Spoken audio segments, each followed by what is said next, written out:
अस्सलाम वालेकुम वरहमतुल्लाहि वबरकातुहू। दोस्तों, आज हम मौजूद हैं दिल्ली के दिल में वाक़ उस तारीख़ी मकाम पर जिसे पूरी दुनिया रेड फोर्ट के नाम से जानती है और हम उसे लाल किला कहते हैं। ये सिर्फ एक किला नहीं बल्कि तकरीबन 400 साल पुरानी ऐसी स्टोरी है जिसमें बादशाहत, ताकत, जंग, कुर्बानियाँ और आज़ादी के सुनहरे लम्हात सब कुछ मौजूद हैं। ज़रा तसव्वुर कीजिए, 17वीं सदी का ज़माना है। मुगल सल्तनत अपने उरूज पर है। इस वक्त मुगल बादशाह शाहजहां ने फैसला किया कि एक ऐसी नई राजधानी बनाई जाए जो पूरी दुनिया में अपनी खूबसूरती और शान और शौकत की वजह से मशहूर हो। चुनांचा 1638 ईस्वी में लाल किला की तामीर शुरू हुई। हजारों कारीगरों, मेमारों और फनकारों ने दिन रात मेहनत की और तकरीबन 10 साल बाद 1648 ईस्वी में ये अजीम अलशान किला मुकम्मल हुआ। लाल पत्थर से बने इस किले की दीवारें आज भी तकरीबन 75 फुट बुलंद हैं। जब सूरज की रोशनी इन सरख दीवारों पर पड़ती है तो ऐसा महसूस होता है जैसे तारीख खुद जिंदा होकर हमारे सामने खड़ी हो। इस किले के अंदर शाही महल्लात, खूबसूरत बागात, पानी की नहरें, दीवान आम और दीवान खास बनाए गए थे।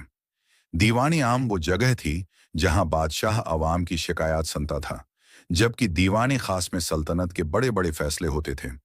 इसी दीवानी खास की दीवार पर एक मशहूर जुमला लिखा गया था, अगर फरदौस बर रुए जमीन एस्त, हमें एस्त वो हमें आस्त वो हमें आस्त, यानी अगर जमीन पर कहीं जन्नत है तो वो यही जगह है। लेकिन दोस्तों, तारीख हमेशा एक जैसी नहीं रहती। 1739 ईस्वी में ईरान के बादशाह नादिर शाह ने दिल्ली पर हमला कर दिया। इस हमले ने पूरे शहर को हिलाकर रख दिया। लाल किला के खजाने लौट लिए गए, दुनिया का मशहूर कोहिनूर डायमंड और शाहजहां का कीमती पैयक ओक थरोन यानी तख्ते ताउस भी साथ ले जाया गया। ये वो वक्त था जब मुगल सल्तनत की ताकत कमजोर होना शुरू हो गई। फिर आया 1857 ईस्वी, हिंदुस्तान की पहली जंग आज़ादी का साल। आज़ादी के मुतवालों ने अंग्रेज हुकूमत के खिलाफ बगावत की। इस तहरीक का मरकज भी लाल किला बना। उस वक्त मुगल सल्तनत के आखिरी बादशाह बहादुर शाह जफर थे। जंग के बाद अंग्रेजों ने उन्हें गिरफ्तार कर लिया और रंगून भेज दिया। लाल किला पर अंग्रेजों का कब्जा हो गया और किले के कई तारीखी हिस्सों को तबाह करके फौजी छावनी में तब्दील कर दिया गया।